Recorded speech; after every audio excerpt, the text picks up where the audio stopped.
कब अइबू हमारा दुआरवा हो। अरे बाघावा सवारी कके महतारी कब अइबू हमारा दुआरवा हो।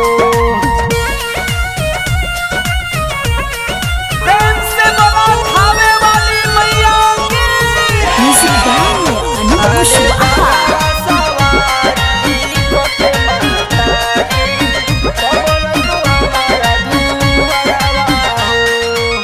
बेटावा के नेहिया बारौरे से लागल असर में कई दिन से बानी हम जागल। असर में कई दिन से बानी हम जागल। बेटावा के नेहिया बारौरे से लागल असर में कई दिन से बानी हम जागल। बानी हम जागल। जिंदगी के हमारा डूबत नैया के रौरे बानी सहारावा हो।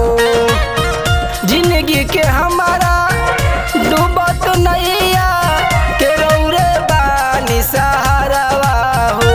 अरे बाघावा सवारी कके महतारी कब अइबू हमारा दुआरवा हो। अरे बाघावा सवारी कके महतारी कब अइबू हमारा दुआरवा हो। बोला बोला थावे वाली मैया की। म्यूजिक बाय अनुभव शिवा।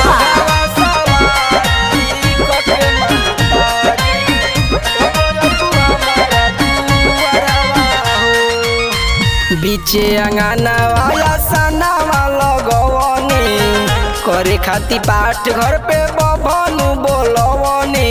करे खाती पाठ घर पे बभनु बोलवनी।